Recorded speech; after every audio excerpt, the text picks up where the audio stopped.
जय हिंद दोस्तों। गुरु क्लासेस में आपका स्वागत है। आज हम आपके लिए 18 अगस्त यानी आज के आरआरबी ग्रुप डी के हुए तीनों एग्जामों में first shift, second shift, third shift का एनालिसिस लेकर आए।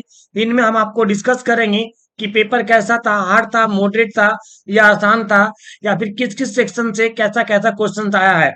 ज्यादा किस पे पढ़ें, कौन से टॉपिक पे ज्यादा ध्यान दें, किस टॉपिक पे कम ध्यान दें, इस बारे में आज हम लोग चर्चा करेंगे।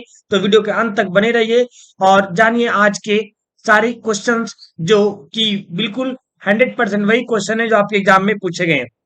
तो चलिए पहले हम फर्स्ट शिफ्ट को शुरू करते हैं। ये जो सारे सवाल हैं आपके वो आरआरबी आरआरबी बोलिए, आरआरसी बोलिए, एक ही बात है। आरआरसी ग्रुप डी के क्वेश्चन है, ग्रुप डी के क्वेश्चन सवाल है। तो चलिए पहले डिस्कस करते हैं हम लोग सवाल। एक अश्वशक्ति कितना के बराबर होता है? तो एक अश्वशक्ति 746 वाट के बराबर होता है। 2022 तक की 8वीं अनुसूची में कितने भाषाओं दर्ज है? तो 2022 क्या, अभी तक तो पूरा 22 भाषा ही है। 2022 सिर्फ भटकाने के लिए आपको दिया गया है, इसका कोई मीनिंग नहीं है।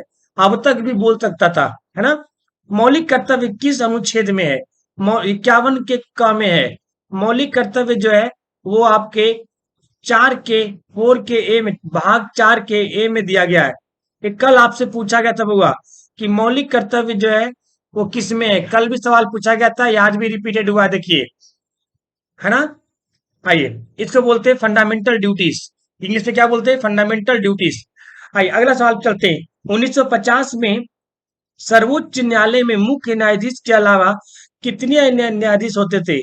तो टोटल 8 होते थे, जिसमें से 7 क्या होते थे, जो होते थे अलग होते थे, और एक होते थे मुख्य न्यायाधीश, यानी अदर जज, और एक मेन जज। टोटल कितने होते थे? 8 होते थे। वर्ल्ड एथलेटिक्स अंडर 20 में लॉन्ग जंप में सिल्वर मेडल किसने जीता है? तो शैली सिंह ने जीता है। ब्रह्म समाज की स्थापना किसने किया था? ये कल भी इससे सवाल था हुआ। राजा राम मोहन राय ने किया ब्रह्म समाज की स्थापना। ये आपको हम मॉडर्न हिस्ट्री में पढ़ा चुके हैं।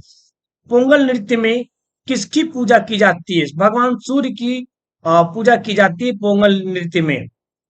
तो आइए आगे ध्यान देते हैं। सबसे अधिक क्रियाशील धातु कौन सी है? पोटेशियम। ये आपको जब केमिस्ट्री पढ़ाया था तो क्रियाशीलता में सबसे ऊपर में, टॉप में कौन है? पोटेशियम। और सबसे बॉटम में कौन है? सोना। यानी अगर सबसे कम क्रियाशील यानी जो क्रिया करता ही नहीं है वो कौन सा है? सोना। इसीलिए सोना बहुत ही महंगी है। सोना के ऊपर क्या आएगा? चांदी।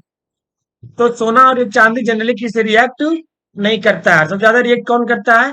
तो आप पोटेशियम की। इस्लाम धर्म के संस्थापक हजरत कौन थे? हजरत मोहम्मद साहब। हजरत मोहम्मद साहब। पंकज अडवाणी 2022 में किसे हराकर विलियर्स अवार्ड जीता है? तो आई ये आपके करंट अफेयर के सवाल हैं। नेक्स्ट सवाल है आपका, वन रिपोर्ट में भारत का रैंकिंग क्या है? भारत का थर्ड रैंकिंग हुआ। पंकज अडवाणी ने किसे हराकर क्या नाम है, विलियर्स अवार्ड जीता है? तो ये ध्रुव श्रीवास्तव। किसको जी हराया है? ध्रुव श्रीवास्तव। श्रीवास्तव नहीं है, सितावला, है ना। एसी जनरेटर में फिर लो पर सिद्धांत पे काम करता है, फैराडे के नियम पे काम करता है एसी जनरेटर। किस लॉ? LAW यहाँ पे, है ना।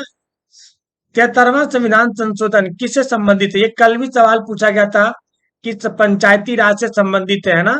73वां संविधान संशोधन पंचायती राज व्यवस्था। आई इनमें से अजैविक घटक कौन सी है? मृदा स्वाइल।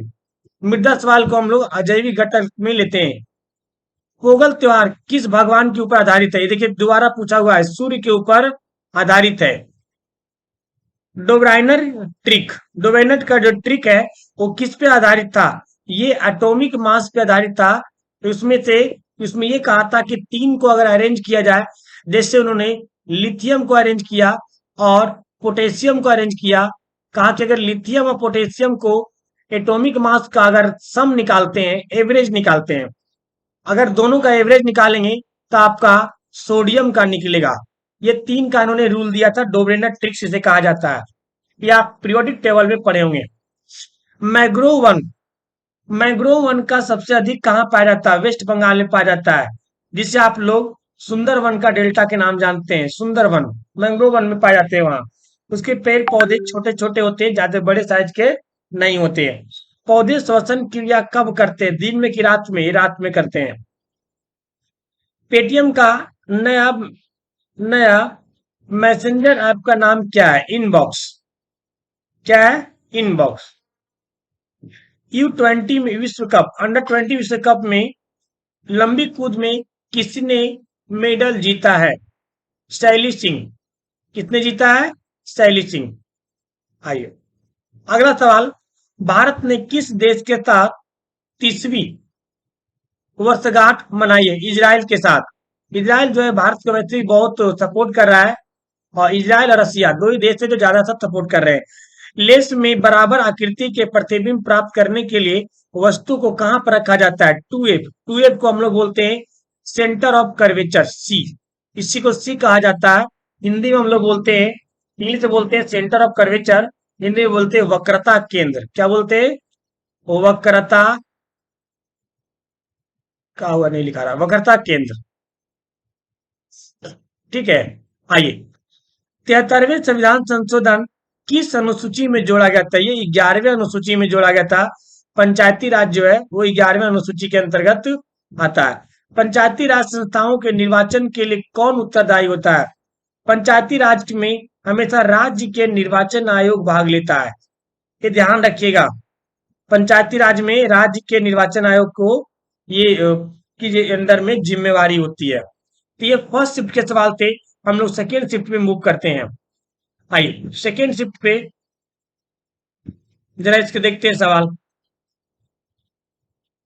आइए hydrogen sorry hydrocarbon Tessy festival 2022 में कौन सा देश मुख्य अतिथि रहा है? तेरा यूनाइटेड किंगडम, यूके। मार्च 2022 तक भारत के मुख्य चुनाव आयुक्त कौन थे? सुशील चंद्रा। ये पुराना करंट अफेयर पूछ दिया कि अभी तक सुशील चंद्रा थे, उसके जवाब पे नहीं आए थे। ठीक है। आइए ऑल इंग्लैंड ओपन बैडमिंटन 2022 की में किस भारतीय खिलाड़ी ने पदक जीता है? किसने जीता है? लक्ष्य सेन। अधि आवर्धन क्षमता का फॉर्मूला क्या होता है? आवर्धन क्षमता। ये आवर्धन क्षमता होता है, ये आपको डिपेंड करता है कि किस में दिया गया है। ऐसा आवर्धन क्षमता एम के लिए हम लोग अगर आपका मिरर है तो -V/U या H2/H1, H2/H1। तो अगर मिरर है तो -V/U, और अगर लेंस है तो सिर्फ V/U। तो यहाँ पे शायद लेंस होगा, इसीलिए V/U ऑप्शन में उन्होंने दिया था। भारत में सबसे गरीब राज्य कौन था? छत्तीसगढ़। बताइए सबसे ज्यादा कोयला अभी वही निकाला जा रहा है, और वही जो है सबसे गरीब राज्य है। आइए अगले सवाल की ओर हम बढ़ते हैं। कंट्रोलर जनरल ऑफ अकाउंट्स, जिसे हम बोलते हैं CAG, कौन है? सोनाली सिंह। कल भी ये सवाल पूछा गया था, ये रिपीट हो रहे हैं, ध्यान देना। स्वतंत्रता का अधिकार 19 से 22 तक, अनुच्छेद 19 से 22 तक स्वतंत्रता का अधिकार के अंडर में आता है। 2022 में खीरे का सबसे ज्यादा एक्सपोर्ट कौन सा देश किया है? भारत। देखो जो भी सवाल उठपटा लगे ना उसे भारत पे टिक मार दियो बस। अभी खीरा, ककड़ी, टमाटर, बैगन, ये सब कौन है? तो सब भारत ही आएगा। राजा राम किसकी स्थापना किया था? राजा राम किसमें किया था? आत्मीय सभा का किया था। चल आइए हाइड्रोजन और ऑक्सीजन को मिलाकर वाटर बनाने के लिए कौन सा विक्रिया होता है? इसे कॉम्बिनेशन रिएक्शन कहते हैं। H2 + O2 क्या बनता है? क्या आपका बनता है 2H2O। क्या बनता है? 2H2O। इसे हम लोग बोलते हैं कॉम्बिनेशन रिएक्शन, क्योंकि जब दो जुड़ता है उसे बोलते हैं कॉम्बिनेशन रिएक्शन। तारे क्यों टिमटिमाते हैं? अपवर्तन के कारण। ये आप लोग को पढ़ा भी चुका हूं, अपवर्तन के कारण। शीशम के पौधे किस प्रकार के जंगल में पाए जाते हैं? इसे पतझड़ जंगल कहा जाता है, पतझड़ वन। क्योंकि आप देखते होंगे एक ऐसा समय आता है कि सारे पत्ते एक साथ ही गिरा देते हैं, ये पतझड़ वन में गिनते आते हैं। मुगलों ने अपना पहला मॉडर्न सिटी किससे बनाया था? फतेहपुर सीकरी को। लेकिन चल नहीं पाया था क्योंकि वहां पानी की कमी थी, गर्मी ज्यादा पड़ता था और वो सुटेबल नहीं हो पाया था, जिससे कारण उसने चेंज कर दिया था। अकबर ने बनाया था। मध्य प्रदेश में पहला कॉमर्शियल बायो प्लांट किस जिले में लगाया गया है? एक खंडवा जिले में है। ये खंडवा जिले पड़ता है, भोपाल से 2-3 घंटे का रास्ता है। राजभाषा अधिनियम कब लागू हुआ था? 1963 में लागू हुआ था राजभाषा अधिनियम। आइए, ये सेकेंड शिफ्ट के सवाल थे, जो मेमोरी बेस्ड सवाल थे, बिल्कुल जो पूछे हुए सवाल हैं। थर्ड शिफ्ट पे चलते हैं कि थर्ड शिफ्ट में कैसा कैसा सवाल पूछा गया है, इसके बारे में जानते हैं। आइए, थर्ड शिफ्ट देखिए लिखा हुआ है ना। पहला सवाल चलते हैं। चिपको आंदोलन किससे संबंधित था? ये पर्यावरण की रक्षा थी, यानी पेड़ों को बचाया गया था। चिपको आंदोलन का शुरुआत जो था वो सुंदरलाल बहुगुणा ने किया था। किसने किया था? सुंदरलाल बहुगुणा ने किया था। ये उत्तराखंड से शुरू हुआ था, तो ध्यान दीजिएगा बुआ। और ये किससे था? पेड़ों की कटाई से, यानी जब पेड़ों की कटाई बचेगी तो पर्यावरण की रक्षा होगा। रामकृष्ण मिशन की स्थापना किसने किया था? स्वामी विवेकानंद ने किया था। भारत अपना पहला गणतंत्र दिवस कब मनाया था? अब जाहिर सी बात है 1950 में, तो 1950 में मनाया था। संविधान में कितने अनुसूची और भाग है? 12 और 22। कुछ सवाल देखिए बहुत ही मॉडरेट टाइप का, आसान टाइप का। कुछ सवाल थोड़ा सा स्टैंडर्ड लेवल का है, ठीक है। बल्कि भले ही एग्जाम जो है चपरासी खलाती लेवल का हो, लेकिन क्वेश्चन का लेवल थोड़ा ठीक ठाक ही है। लास्ट में डिस्कस करेंगे कि हमें किस चीज पे ज्यादा ध्यान देना चाहिए। बंधन बैंक का स्थापना कब हुआ था? ये बंधन बैंक का स्थापना 2015 में हुआ था। इसकी मुख्यालय कहाँ है? कलकत्ता में है। कहाँ है? कलकत्ता में। कौन ऊर्जा का मात्रक नहीं है? तो ऑप्शन में जो आपको दिया है उसके अकॉर्डिंग में देखेंगे, यहाँ पे वाट, जूल और कैलोरी, ये सारा जो है क्या नाम है, ये ऊर्जा का मात्रक है। अपसारी लेंस किसे कहा जाता है? अपसारी लेंस जो है अवतल लेंस को कहा जाता है, और अभिसारी लेंस उत्तल लेंस को कहा जाता है। खराब कोलेस्ट्रॉल कौन है? इसको हम बोलते हैं एलडीएल, लो लेवल। ये बहुत खराब कोलेस्ट्रॉल होता है। पंजाब नेशनल बैंक में किसका विलय हुआ है? तभी दो बैंकों का विलय हुआ है, ओरिएंटल बैंक और यूनाइटेड बैंक। ओरिएंटल बैंक और यूनाइटेड बैंक।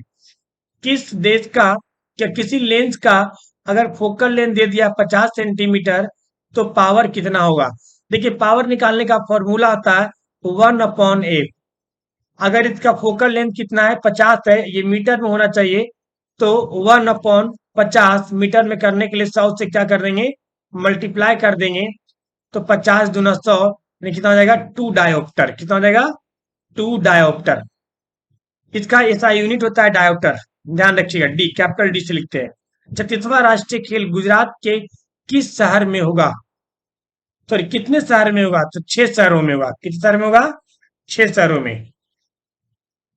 पौधे में कार्बोहाइड्रेट और ग्लूकोज किस रूप में भंडार रहता है? स्टार्च के रूप में रहता है, ये स्टार्च।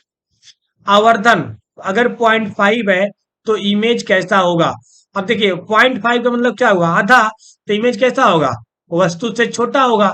वस्तु से छोटा मतलब वस्तु का आधा साइज का होगा। अब डिपेंड करता है कि कैसा होगा। देखिए ये माइनस में दे रखा है, तो माइनस का मतलब है कि इमेज जो बनेगा उल्टा बनेगा। ये आपको हमने लाइट के चैप्टर में पढ़ाया हूं कि जब आवर्धन उल्टा होता है तो माइनस में बनता है, और अगर वस्तु का इमेज सीधा बनता है तो आवर्धन जो होता है प्लस में होता है, यानी उल्टा बनेगा। अगर आपको आवर्धन दे देगा, इसको इंग्लिश में मैग्निफिकेशन कहते हैं। अगर आपको मैग्निफिकेशन दे देगा तो हर एक चीज आप बता सकते हैं उस इमेज के बारे में। नेक्स्ट चलिए, कंडक्टर किस सिद्धांत पर कार्य करता है? तो ये फ्लेमिंग के राइट हैंड रूल पे काम करता है। कल भी फ्लेमिंग के राइट हैंड रूल से संबंधित सवाल पूछा गया था।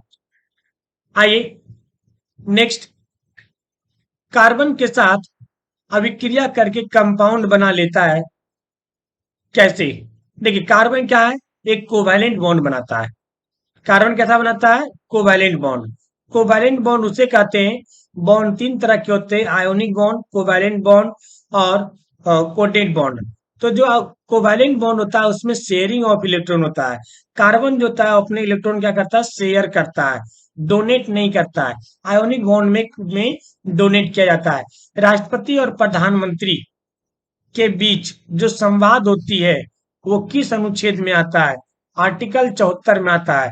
क्यों होगा? क्योंकि प्रधानमंत्री होता है एक मंत्रिमंडल का सदस्य होता है, और मंत्रिमंडल और राष्ट्रपति के बीच में जो भी बातचीत होगा वो अनुच्छेद 74 के तहत ही होगा। तो ये थे आज के सवाल। अब आइए थोड़ा हम लोग एनालिसिस करते हैं कि ये किस लेवल का सवाल पूछा जा रहा है। देखिए सवाल जो है वो ज्यादा हार्ड नहीं है और ज्यादा इजी भी नहीं है। अगर देखा जाए मिला जुला के तो ये मॉडरेट लेवल का सवाल आ रहा है। तो मॉडरेट लेवल सवाल आ रहा है। अब बात आता है तो क्या पढ़े? तो सबसे ज्यादा आप करंट अफेयर पढ़िए। करंट अफेयर पे 6 से 7 सवाल पूछे जा रहे हैं हर एक उसमें। जो आपका 3 शिफ्ट चल रहा है, हर एक शिफ्ट में 6 से 7 सवाल पूछे जा रहे हैं। अगर हम साइंस की बात करें तो साइंस में फिजिक्स में लाइट, करंट और साउंड 3 चैप्टर पढ़िए। Light, current, sound. अगर केमिस्ट्री की हम बात करें तो केमिस्ट्री में आप मेटल, नॉन मेटल और पीरियोडिक टेबल और कार्बन एंड उनके अप्रूव जो होते हैं इसके बारे में आप पढ़ सकते हैं। इससे ज्यादा सवाल पूछे जा रहे हैं। अगर हम बायोलॉजी की बात करें तो बायोलॉजी से मैक्सिमम सवाल पूछे जाते हैं, तो आपको ओवरऑल बायोलॉजी पे थोड़ा ध्यान देने की जरूरत है। किसी शिफ्ट में डिजीज पूछ रहा है, किसी शिफ्ट में कुछ पूछ रहा है, किसी शिफ्ट में डाइजेशन सिस्टम से पूछ रहा है, तो थोड़ा बहुत ध्यान देना है। पॉलिटी पढ़िए, पॉलिटी से 2-3 सवाल पूछे जा रहे हैं। हिस्ट्री से कम पूछे जा रहे हैं, 2 ही सवाल पूछे जा रहे हैं, 2 से 3 ज्यादा नहीं पूछे जा रहे हैं। अगर आप हिस्ट्री को ज्यादा, क्योंकि हिस्ट्री बहुत लंबी टॉपिक है, इग्नोर करते हैं तो कर सकते हैं, कोई इशू वाली बात नहीं होगी फिलहाल अभी तक। तो ज्यादातर इन सब चीजों पे ध्यान दीजिए। ठीक है। अब 2 दिन छुट्टी है, उसके बाद देखिए मंडे को फिर नया पेपर होगा। तो मंडे को फिर मिलते हैं नया एनालिसिस के साथ। फिर आपके हम डिस्कस करेंगे कि मंडे का पेपर कैसा है। तब तक पढ़ाई करते रहिए, मस्त रहिए और तैयारी करते रहिए। जय हिंद।